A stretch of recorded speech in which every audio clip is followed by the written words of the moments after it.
Тер жашқа толып солубасын, жүрөктөр муңга батып оорубасын. Тынчтыгы журтубуздун бекем болуп, бактылуу жашоо турмуш орундалсын. Жокермин Уралын бек кармаган, мекенин эл жерин бек сактаган, намыстуу эр жүрөк, кызматым бир сен үчүн Кыргызстан. Намыстуу эр жүрөк, кызматым бир сен үчүн Кыргызстан.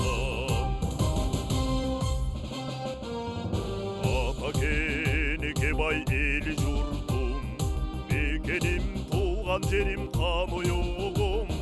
Түн күндөп биз турганда чепте бекем, тынч болсун бейпил болсун сенин уйкуң. Мекеним эл журтум антын берем, бир сен деп бүт өмүрүм арнап келем. Ант берем, артылып бекем сүйүм сага деген. Ант берем, артылып бекем сүйүм сага деген.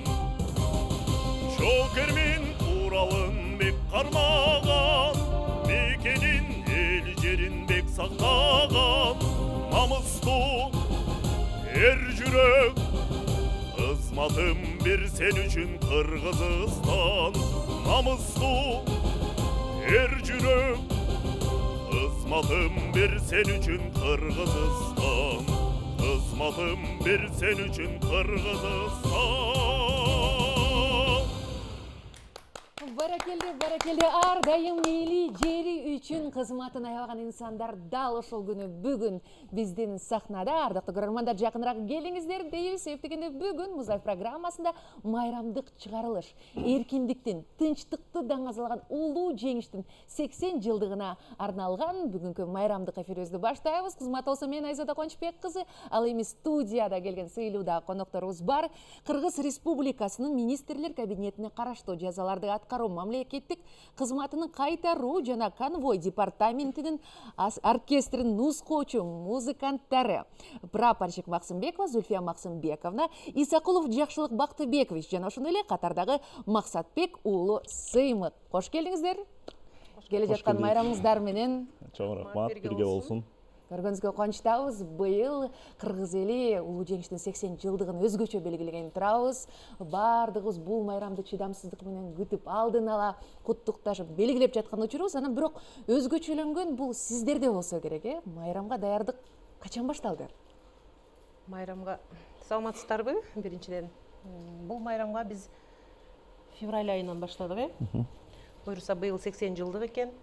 Биз оркестр февральдан бери парадка даярданып жатабыз азыр. Жалпы Кыргызстан боюнча күч түзүмдөрүнүн баардык оркестри, баардык күч түзүмдөрү биригип, парадка февраль айынан бери даярданып жатабыз.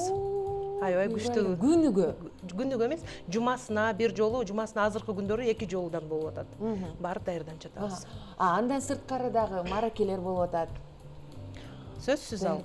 Бул аскердик оркестр ушул куралдуу күчтөргө тиешеси бар майрамдык иш-чараларга аябай бир катышып, элге музыкабызды тартуулап, ошол эле военный деп коет, аскердик духту берип жүрөбүз. Ошол. Эң сонун анан мага кызык болгону, мага эле эмес көбүнө болсо керек да, аскер кызматкерлерден оркестрде иштеген кызматкерлерден айырмачылыгы кандай? Эрежелер, шарттар бирдей элеби же башкачабы? Эрежелер, шарттар биз аскер бөлүктө музыканттан тышкары биринчи орунда аскер кызматчысыбыз. Анан музыкантпыз десек болот.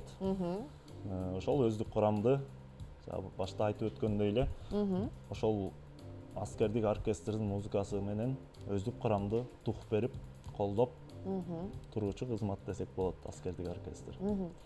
Демек, жеңилденген эмессиз. Бардыгына бирдей каралган эле. Ооба, жеңилденген эмес, кадимки аскер кызматкерибиз. Музыкантсыңар деген жок. Музыкантсыңар деген жок. Ал жерде мен аз кесиптешимди толуктап кетейин. биз эң биринчи аскер кызматчысы дегенден бизге ошол аскердик талап биринчи турат да. Аха. Ал талапты аткаргандан кийин анан музыка жаатына анан өтөбүз да. Биринчи биз аскер кызматчысыбыз, ал талаптарды аткарып, анан музыка ойнойбуз. Бирок биз оркестр, духовный оркестрде биздин музыка болмоюнча, оркестрдагы жашоо дагы татаалыраак деп айтсам да болот да. Туура. Себеби музыка ар бир инсандын жүрөгүнө гүл өстүрө турган нерсе. Сиздерди көргөнүзгө кубанычтабыз. Алдыдагы 1 саат бою болушуча кенен кесир көрүп жаткан көрөрмандарды куттуктап да кетсеңиздер болот. Анан азыр эми бардыгыбыз бул улуу жеңиштин 80 жылдыгына камданып турабыз. Сиздердин оркестрдеги ар дайым ырдала турган согуш ырлары, жеңиш ырлары жөнүндө кеп кылсак. Бул согуш ырлары дегенден деле алыспыз. Ооба, жеңиш ырлары дейилчи. Ошол ата бабаларыбыз душмандардан алып берген жеңиш майрамына чыккан ырлар десек болот. Бул ошол эле согуш талаасында ата мекенди коргоп, канын жанын аябай ошол жерде кызмат кылган ата бабаларыбызды эскерүү иретинде, бул жеңиш бизге оңой эле келген эмес да. Ооба. Ошондогу кыйынчылыкты, ошол убактагы элдин ачарчылык болгон, ар кандай кыйынчылыктар болгон, ошол убактагы элдин баягы жеңиш үчүн деген ыйык ураанын даңазалаган чыгармалар десек болот. Ошол. Канча чыгарманы ар дайым жеңиш күнү ырдайсыздар? Бир өзүнчө бир плейлист болсо керек, Негизи бизде андай деле бөлүнбөйт. Биздин өзүбүздүн оркестрдин жетекчиси бар. Ал киши бизге мисалы концерттерде бөлүп берет. Сиз бул чыгарманы деп бөлүп бергенде биз ошого карап эле даярданабыз да. Мындай топтоло келип коллектив менен отуруп калсак, мисалы эми 9 майда отуруп калсак, анда жеңиш күнүнө арналган жалпы эле ырды баарыбыз эле чогуу ырдай беребиз коллектив. Азыр жөн сураган жокмун, келиңиздер анда ырга дагы кезек берели. Ошондо катардагы жоокер коштосун болот, Албетте. Кайсы чыгарма жаңырат? Анда мен жеңиш күнү деген ырдын ошо кыргызчасын ошол чыгарманы аткарып берейин, жеңиш күнү деген. Орусча деле, англисче деле, эгерде репертуарда болсо ырдасаңыздар болот. Бүгүн майрам, бүгүн жалпы көрөрмандарыбызды алдын ала куттуктап жаткан учурубуз.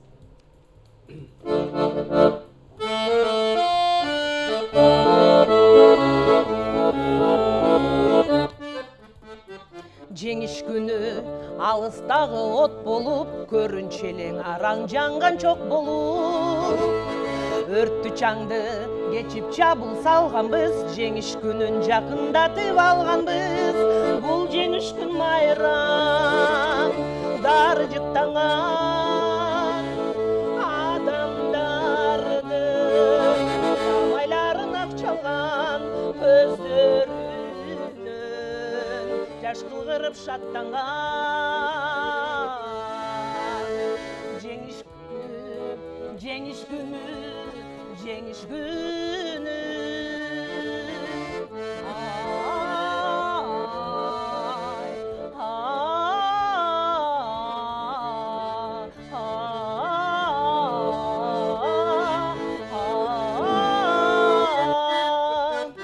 Күндүр түндүр мекенни биз эч тынбай, марттын бешин тектеп турган көз жумбай. Күндүр түндүр иште күйүп жанганбыз, жеңиш күнүн жакындатып алганбыз. Бул жеңиш күн майрам, даржыктанган адамдардын самайларын акчалган көздөрүнөн жаш кылгырып шаттанган. Жеңиш күнү, жеңиш күнү, жеңиш күнү. Браво!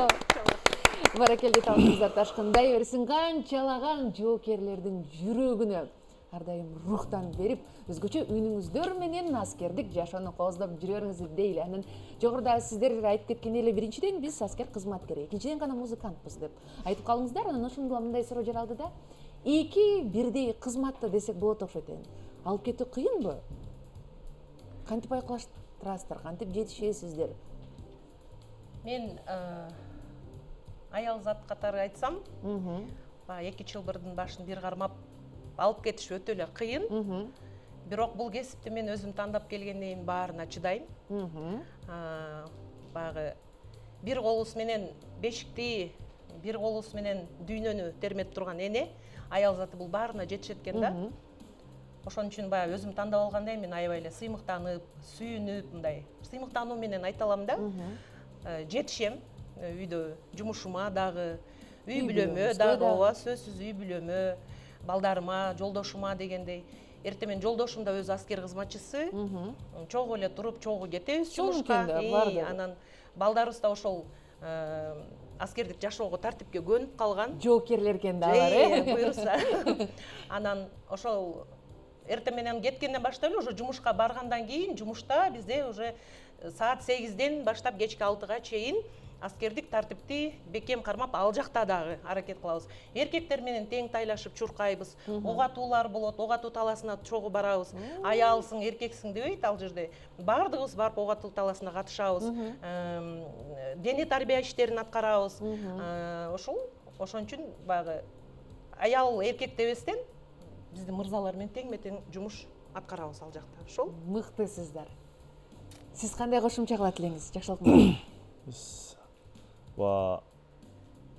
Эркек адамдын ошо бала кезден бери эле ар бир эркек мырзанын десек болот, кыялы болсо керек ушул аскер формасын кийип, аскери кийимин кийип, мекенге кызмат кылабыз, чоңойгондо бир солдат болобуз деген ошентип көп ниет кылып койгон окшойм, бирок кийин эс тартып алдыга максат кое баштаганда бир ырчы болсом, музыкант болсом деп бир тилек кылдым эле. Анан Кудайдын буйругу ушул экен. Эки кесипти бир алып баратабыз десем жаңылбайм. Азыркы учурда бул аскердик оркестрда ошол эле куралдаштарыбыз да эле форма кийип, алар да эле кызмат өтөп, бир чети музыкантпыз, бир чети аскер адамыбыз деп толуктап кетмекчимин. Эң сонун сиздер айтып атасыздар, мен кошо толкундан сүйүнөт окшойм. Сыймыкчы буга эмне дейт болду экен? Микрофонду жакындата алсаңыз болот, Ошо аскер оркестринде биз дагы кызмат кылып, кызматчыбыз азырчы убакта. Кесиптештер баарын эле айтты окшойт да, ошо эмнени айтарын билбей эле. Сиз балким айтпай калган нерселер бардыр. Оркестрде кызмат кылып аткансыз сыймык канча болду? Бир 2 жылдай болуп калды. 2 жылдан бери ошол жерде кызмат кылып, жаңы үйрөнүп, азыр жакшы буюрса. Эми ошо өзүңүз айткандай, музыка жан дүйнөнү жаркытат деп атпайсызбы? Ансарындай биз да ошо мекемеде музыка ойноп, музыка менен элге дух берип, куралдаштарыбызга дух бергенге аракет кылып атабыз. Канчалык чуркап полигондо чарчап келсе да музыка менен бардыгын жазып аткан экенсиздер. 2 жылдан бери. Ал эми сизчи, Зульфия, бул кесипти аркалаганыңызга быйыл канча жыл болуп атат? Жана эмне себептен да ушул кесипти өзүңүз каалап тандап келгенсиз? Меники бул жумушка келгенде буюрса 10 жылдын жүзү болоюн деп калды. 2015 киргенмин жумушка. Оркестрга именно которулганма бир 2 жылдын жүзү болду да. Ага чейин мен таза эле аскер кызматчысы болдум деп айтсам жаңылышпайм, себеби бизде өзү эле айтып турат, кайтаруу конвой департаменти деп. Бизде конвой кызматы да, өзүңүздөр билесиздер, ошондой эле жанагы соттолгон адамдарды кайтарган жоокерлер бизде кызмат өтөшөт. Ошол аларды бизде ошол жаза аткаруу тутумунда бизде текшерүү өткөрүү жайы деп коет, ошол жерде КПП оператор текшерүү өткөрүү жайында ушул нөмөчү оператор болуп иштегем. 2015 жылдан бери баштап иштейм. 8 жыл 9 жылдай ошол жакта иштеп, оркестрга жаңы эле кошулдум. Өзүм ыр жаатына, музыка жагына жакын болгон үчүн, жан дүйнөм ошону каалаган үчүн ошол оркестрга кошулуп калдым да. Азыр аябай сыймыктанам, сүйүнөм.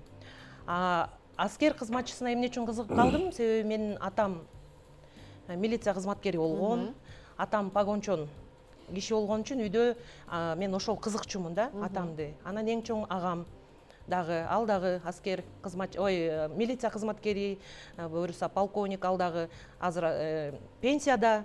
Ошол кишилерди көрүп, формаларын көрүп аябай кызыкчумун да үйдө. Анан үйдө эле мен ошолордун формасын кийип, мен аябай кызык деп, мен деле погон таккан айым болом, мен да ушинтип аскер кызматчысы болом деп эле анан күзгүнүн алдына туруп алып эле ырдай берчүмүн да ошол көрсө кичинекейиңден эмнени самап жакшы тилек кыла берсең алла таалам сөзсүз берет экен ошентип эле жетип калдым буюрса шүгүр. Эң сонун. Жакшылык мырзачы канча жыл болду? Мен аскердик оркестрда кызмат кылганыма 3 жылга жакындап калды. 2021-жылы анық мөөнөтүмдү өтөп бүтүп, окуумду улантып жаткан кез болчу ал убакта. Ушул аскер кызматчыларынын аскер кызматкерлеринин күнүнө арналган бир концерттик иш-чарада патриоттук чыгармалардан дайындап бир мекемеге ырдап барган болчумун. Ал жака ырдап барып, ошол чыгарманы аткарып жатканда азыркы кайтаруу конвой департаментинин ошол кездеги кол башчысы десек болот, командири мени көрүп калган экен. Баалап ошол жерден аябай жаккан экен. Анан ошол концерттен чыкканымда келип айтты. Армияга бардың беле дейт, баргам дегем. Десем, айтып калды, ошол бизге оркестр бар. Кызмат өтөгөнгө мындай кызыкпайсыңбы деп сурап калды анан. Кызыгам, аскердик оркестрда тажрыйба топтосом жакшы болмок деп өзүмдүн оюмду айтсам, мен номеримди алып калган эле, ал киши эртеси күнү барып чалып, чакырып. Ошол 2022-жылдан баштап кызмат кылып калдым аскердик оркестрде. Сиздики кинодогудой эле болгон экен да. Сыймык мырза, сиз кандай келип калдыңыз? Мен болсо мектепте окуп жүргөн кезимден баштап музыкалык мектепте окудум да. Анан ошол жактан ошо тагдырыма байланып үйлөнмө аспапка түшүп калыптырмын да мектепке баргандачы. Мектепке барып үйлөнмө аспапты 11 жыл бою окуп, андан соң ошо оркестрге алышты. Азыркы учурда окуумда жүрүп атат консерваторияда. Ага кошумча эле ушул кызмат оркестринда дагы иштеп жүрөм да. Ошол мектепте үйлөнмө аспапта окуп калгандыгым себеп болду го иштеп калганыма. Эң сонун кубанычтамын. Анан кийинки суроомду кылгым келип атат. Сиздер жогоруда айтып калдыңыздар үйдө аскер адамдары деп. Анан кимиңиздердин үй бүлөңүздөрдө улуу ата мекендик согушка катышкан чоң аталарыбыз болгон. Алардын айтып берген окуялары балким сиздерди шыктандырды. Ошол окуялар эсиңиздерде болсо азыр бөлүшө кетсеңиздер. Менин чоң атам Нарматов Кожобек. Мен өзүм Жалал Абад областынын Аксы районунун Кербен шаарынан болом. Ошол Кожобектин небереси болом. Менин атам согуш ардагери, катышкан, раматылык азыр өтүп кетти. Ошол чоң атам айтып берчү да бизге көп. Ал малда эми кичинекей элем, бири калса бири эсимде калбаптыр да, бирок ал малда мондай кичинекей диктофон мондай жасап турган эмелер бар эле да. Гайзаи ошолорго отуруп жаздырат эле. Атамдын эжеси бар эле, чоң апа деп, бизде чоң апа дейт, чоң апамды отургузуп жаз, буну жаздыр, буну колго жаз, буну тияка жаздыр деп, ар бирин жаздырчу да, менин көзүм өтүп кетсе угасыңар деп. Ошол нерсе жакшы болгон экен да, туура болгон экен көрсө. Азыр ошону бияктагы жана архивден издеп чыкса бар болуш керек. Чоң атам айтат эле, согушта баягы окоп дейби? Кандай, ошо тылга мен баягы окопко түшүп жатып калып, наны жок, ачка, аябай бир жумадай жатышып калган экен да, ушунусун айтып берген эсимде бар да, мен анда кичинекей элем. Ачка болуп, чоң энем тылда иштеп, аларга ошол медайым. Жок, тылда баягы талаада эле тылда иштеп, будай эгип, жыйын терин менен болуп, аларга тамак аш жөнөтчү экен да. Ушулар эсимде бар. Менин атам, чоң атам согуш ардагери. Сонун чоң рахмат айтабыз. Чындыгында бардык аталарыбызга, апаларыбызга таазим кылабыз. Аябай сыймыктанабыз. Бул эркиндик, бул жеңиш үчүн биз болушунча канча миң ирет, миллион ирет рахмат айтсак дагы биз ар дайым карыз боюнча калабыз. Жакшылык мырза, сиздин дагы айта турган сөзүңүз бар? Биздин чоң атабыз дагы Нусуп уулу Исакул, өзүмдүн чоң атам, жана иниси Нусуп уулу Бекиш деген аталарыбыз барып келген экен. Мен кичирээк болуп калып, чоң атаман көп уга албай калдым. Бирок көрүп калдым чоң атамды. Көрүп калдыңыз, атаңыздан угуп калдыңыз чоң атаңыз жөнүндө. Агаларыбыздан, эжелерибизден угушубуз боюнча ушул чоң атам үйдүн улуусу болгон экен. Негедир чоң атама караганда чоң атамдын иниси ушу Бекиш деген атабыз биринчи кеткен экен 16 жашында. Чоң атабыз көп эскерчи экен ошол инисин ошо жаш кезинде эле укмуш Шамдагай баягы чапчаң жигиттерден болчу экен. Ошол убакта баягы элдин катсабаздуулугун жоюп аткан кезде ошол Чоң атабыздын иниси окуп, тамга таанып баягы жазганды билчү экен. Бул жака жазган каттары жетип, кызмат кылып өтөп аткан кезиндеги каттары жетип, ошо үйдөгүлөрүбүз, туугандарыбыз окуп аябай сүйүнүшчү. Ошолорду көп эскерип айтып берчү экен Чоң атабыз. Ошол. Жакшы. Ал каттарды азыр архивде сакталып турган болсо керек, Сакталып. Кызыгып, издеп көргөнсүзбү? Ошол каттарды сактап жүргөн чоң апам сактап жүрчү. Ошо кийин биз маалымат уктук эле, ошону музейге деп, тарых музейине деп алып кетишкен деп. Түшүнүктүү. Сыймык сиздечи? Абдан жакшы суроо бердиңиз. Согушка мен ошо чоң атамдын агасы Өмүрбек деген барып келбей калыптыр да. Ал эми тайжагыман таятам Муратбек уулу Токтоназар согушка так эле мендей кезинде кетиптир, 21 жашыңызда. 21 жашында кетиптир. Анан убакыт бир аз уруксат берсеңиздер, бир жакшы окуя айтып берейин. Ооба, кенен кесир болушунча. Тайкемен угуп калдым, жакында эле ошо тайкемим айтып берди да. Ошол кезде ар бир солдатты ошо согушка барган кароолго койчу экен да, түнү мененчи.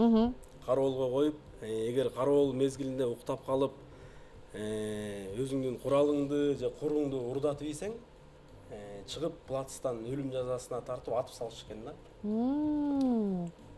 Ал эми менин таятам Муратбек уулу Токтоназар 3 күн кароолго туруп калат экен да. 3 күн туруп калып, биринчи, экинчи күн жакшы эле болуп, үчүнчү күнү ойгонсо эле куралы менен куру жок экен да. Ойгон. Анан баары өлөт турбаймын деп ойлойт да. Ойлоп. Анан беткели жака эле качтым дейт ушундайчы. Токтобой качып баратам. Анан башка бир топко кошулат экен да, мен өзүм эми адашып калдым, кошолууга депчи. Анан ошентип ал жактан согуш учурунда колуна жарадар алып, ал кезде жарадар алгандарды ошо үйүнө кеткенге уруксат берет экен мекенине. Анан аман эсен келиптир да. Эгер ошол учурда качпаганда плацтан алып салмак деп, ошо кийин өзүнүн балдарына айтып берип, балдарына айтып берип отуруп, анан тайкемен уккан кеп да.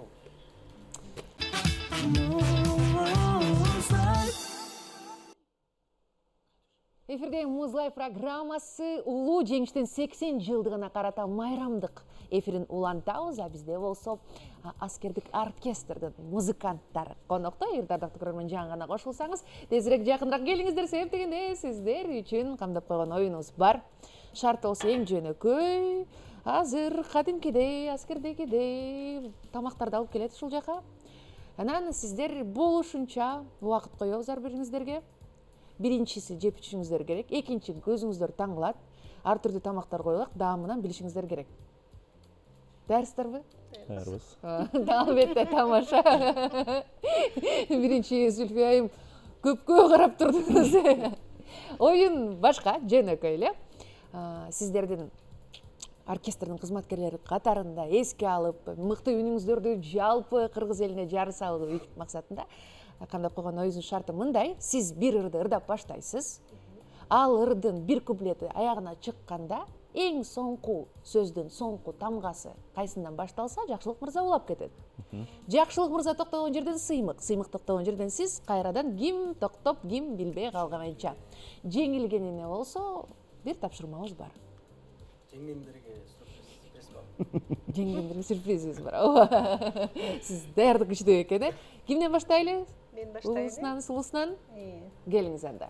Биз жүргөн айлуу түн кайда, биз үзгөн жыпар гүл кайда, көзүңдөн секет болоюн, көрүнүп койчу бир кайра. Ал мезгил менен эсимде, али да сонун сезимде, ар дайым күтүп барчумун, анда да алтын челек күнү кечинде. Баракелде. Көп ойлонгумай жок. Улап кетет. Элесиңди карап турсам сүрөттөн, эске түштү көлдүн жеги гүл өскөн. Эсиңдеби кечиндеги сырдашуңи,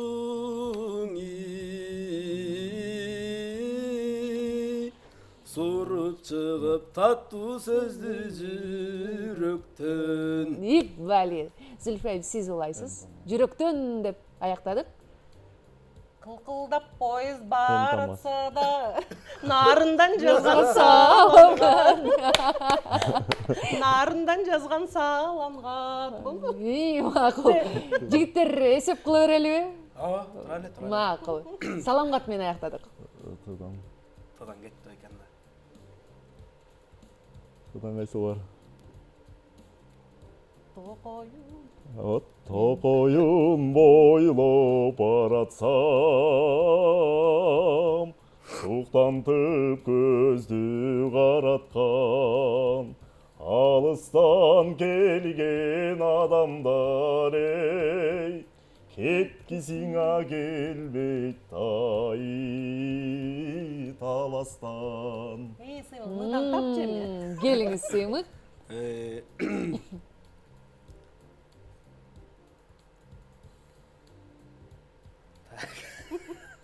Жеңилдиби? Нөшөрлөп ийже бербей жамгыр төксөм, жамгырдай толгон карек жашын сепсем, жүрөгүм жашка изилип келер бекен, жанымдын кыйналганын жаным сезсе. Энекем, энекем, энекем, дүйнөдө табылгыс берекем. Мен дагы дени сак болоюн ай, оорубай жүрөк өрсенесен. Мен дагы дени сак болоюн ай, оорубай жүрөк өрсенесен. Баракелде. Жаштык мырза улантыңыз. Күнөдөн тренд болду ошентип. Сенесен менен аяктадык. Эн жамгасынан. Сен кырдан билесиңби? Ойлоп отурум аша. Эн жамгасынан. Азыр мен 3-кө чейин санайм. Жаштык мырза. Тезирээк. 1. Жардам берсеңиздер болот. Кесиптешиңиздерге. Ойлоп атабыз. Эн жамгасынан. Сиздер чындап эле ойлоносуздарбы?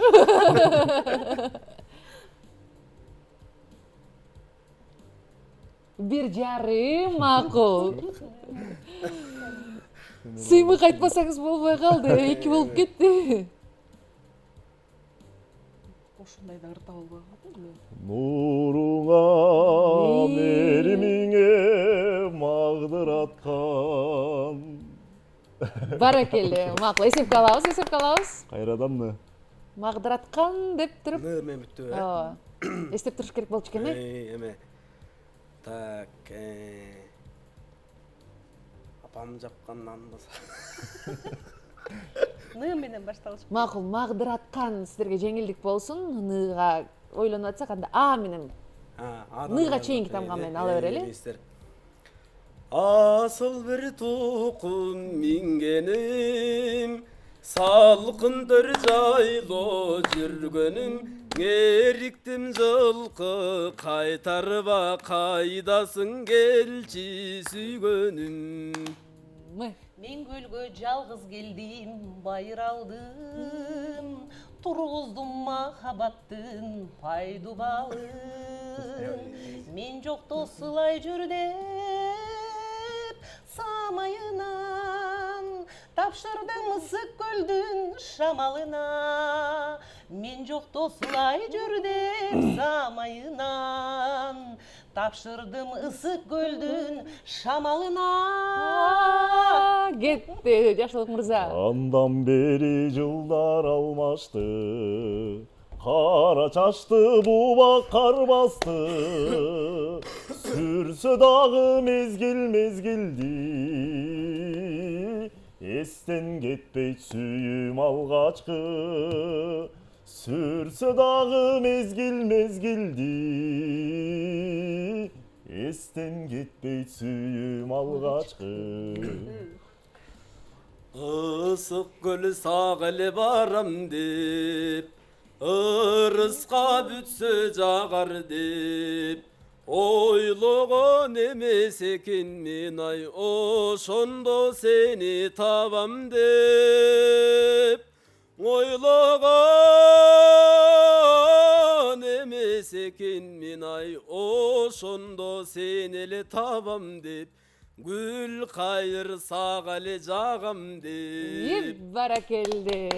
дегенде П. Ушу соңкусу болсун. Мен бунда бүтүрөйүн десем, оюндун соңуна чыгал десем, барыңыздар таап кетин. Перизат, сен келесиң зарыкканда. Перизат, кандай? Дейсизби? Перизат. Зарыкканда. Перизат кырдадык. Браво. Макул. Эсепке алалыбы жигиттер? Эсепке алабыз. Макул. Улантыңыз. Кайсымен бүттүңүз? Зарыкканда.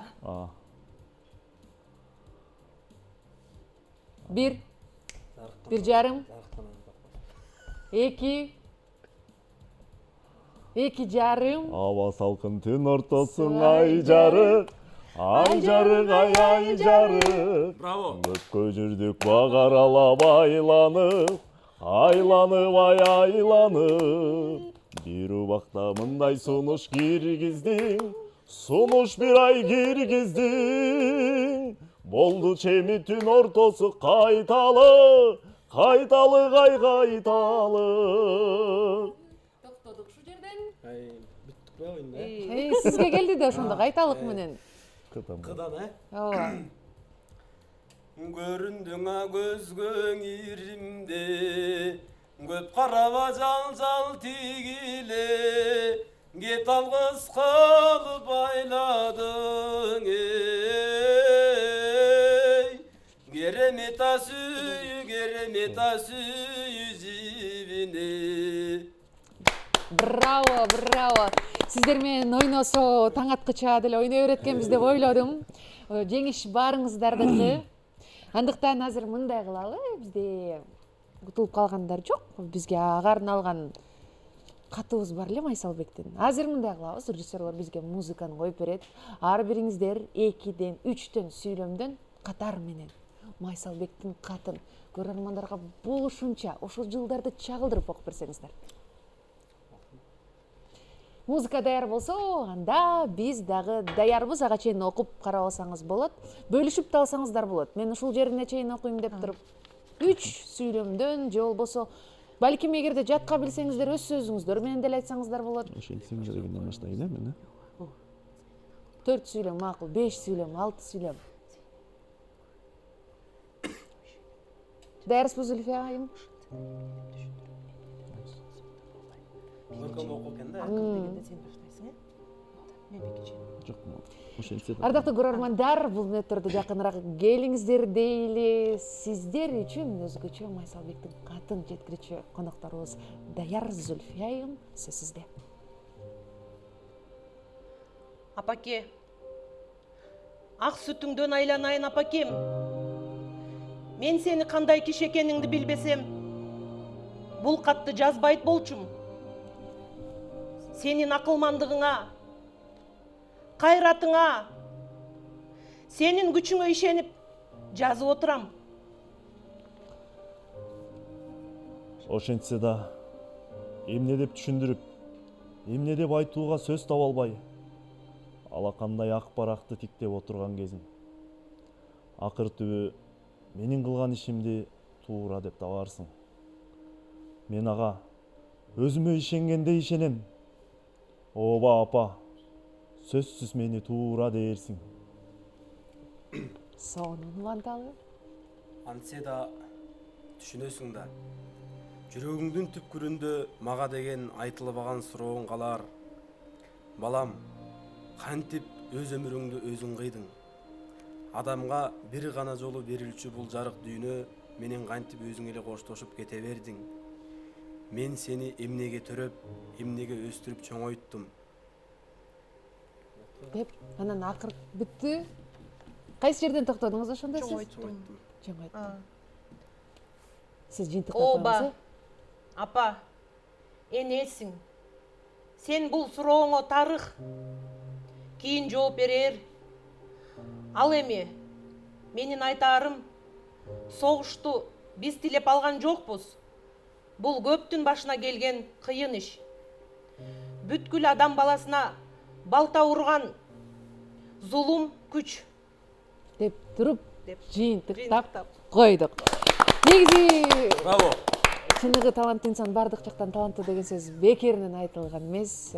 Бул Майсалбектин катын ар жылы биз эстеп, ошол жылдарды көзүбүздүн алдыбыздан өткөрүп, көзүбүзгө жаш алып, жан дүйнөбүз менен ошол жылдарды эстеп, дагы бир жолу ыраазычылыгыбызды билдирип кетебиз да. Андыктан бизде болсо бүгүн майрам 80 жылдык, келиңиздер маанайыбызды эми дагы бир ыр менен көтөргөнгө даярбыз. Кезек ошондо Мен ырдап берейин. сизде экен, өзүңүз да билип калганыңыз жакшы болду.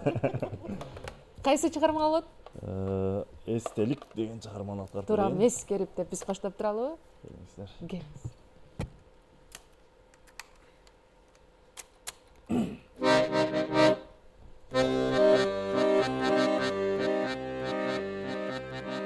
Аттанган кутман эл үчүн, аттанган туулган жер үчүн, гүл коюп эскер ыйлаба, уулуңар жоокер эл үчүн. Эстелик жанына келип, энелер ыйлабагыла, уулуңар тирүү биз менен, сезимди кыйнабагыла.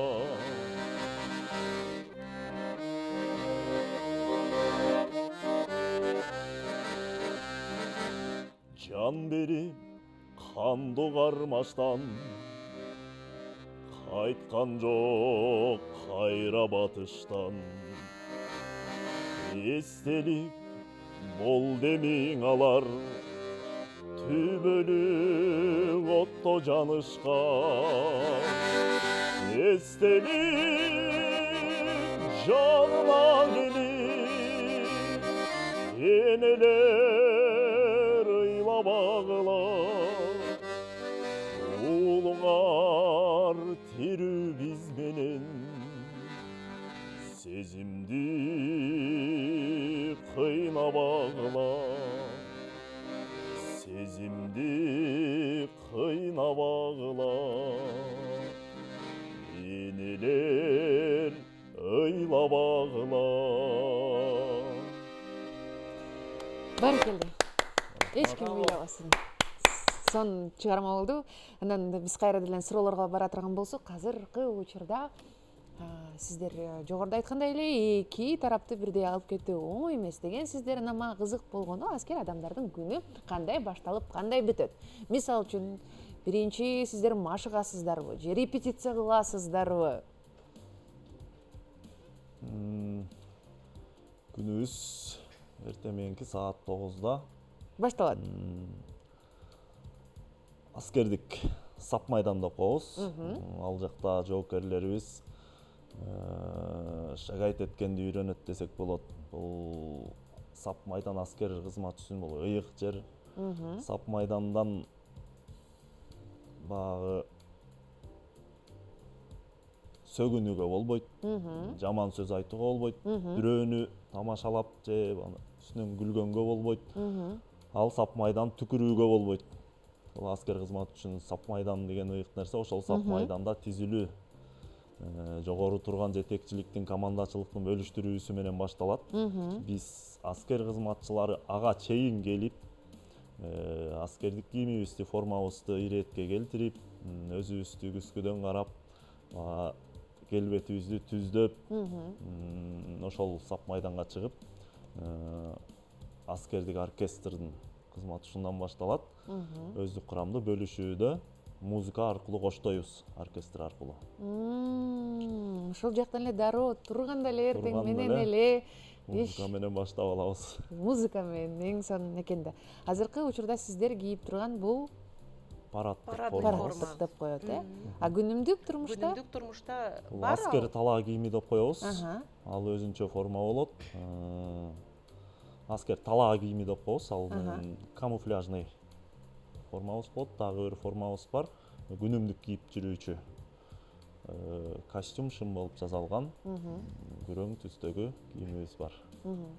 Демек 3 форма каралган экен сиздерге. Дал ошол. Анан жогоруда айтып калдыңыздар, негизи аскерде кызматкерлери убакытка аябай так келесиздер, сөзгө бекем. Анан ушул аскердик кызматты аркалаган инсандардын мүнөздөрү дагы ушул боюнча калыптанып калып, анан кийин мамиле курганда бир тоскоолдуктар жаралбайт экенби? Мен айта кетсем, мен өзүмдөн айтсам, жолдошум дагы аскер кызматчысы үчүн экөөбүз тең бири-бирибизди түшүнөбүз да. Мисалы үчүн бирөө кечигип келсе, сиз аны ачууңуз келип, ооба болот.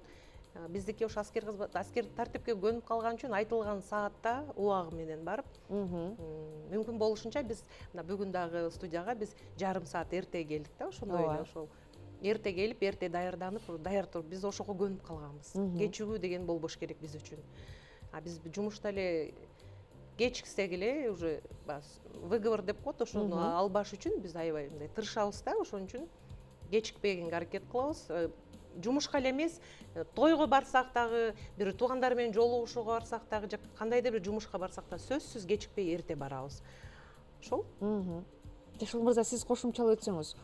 Кошумчалап өтсөк, бул чындыгында аскердик Калыптанган аскердик мүнөз адат, бул кийинки мүнөз. турмушта кандайдыр бир кедергесин тийгизип, же болбосо Жок, бул менин практикамда, менин жашоомдо андай кедергисин тийгизген учурлар боло элек. Болгон ушундай жакшы жактарын эле көрүп жүрөбүз. Азаттыкка алып жүргөнгө аракет кыласың. Ошондой эле убакытка так болгонго аракет кыласың. Кандай чакырылган жери болсун, эртерээк барганга аракет кыласың. бирок күтүп каласың дейсиз да, э? Сыймык сизчи кошумчалайсызбы? Кесиптештеримди кошумчалай кетчү нерсе, жашоодо эч кандай кедергисин тийгизбейт. Биринчиден, аскердик жашоо бул тартип, анан орусча айтканда дисциплина дегендейчи. Ошого үйрөтөт.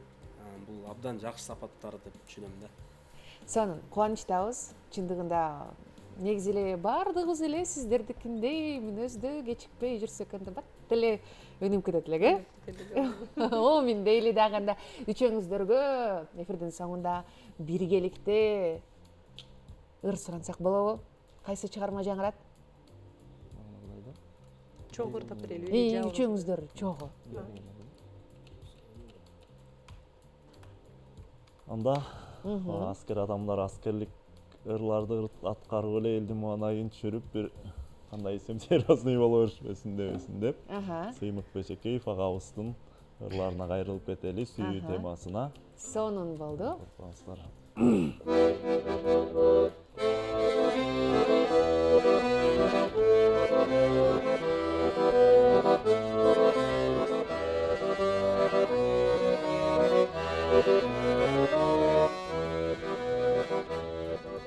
Сурансам укпас, сөзүн далайды, суларда яккан күндү самаймы, сезимим жыргап, үлмүндөп жүзүм, сени алып келчү, жолду караймы, жакшына кайым, жарк деп элесиң, жан дүйнөм элеп, ай неге жеңесиң, жашыл жарык нур, жаган жол менен, качан келесиң, ай, качан келесиң.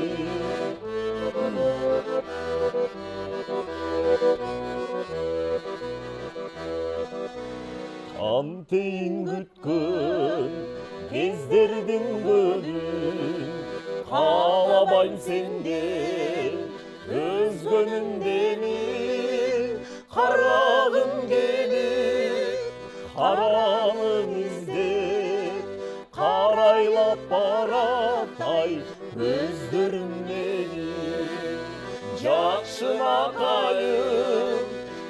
бақыт елелесін, жан күйінен елеп ай неге жеңесің.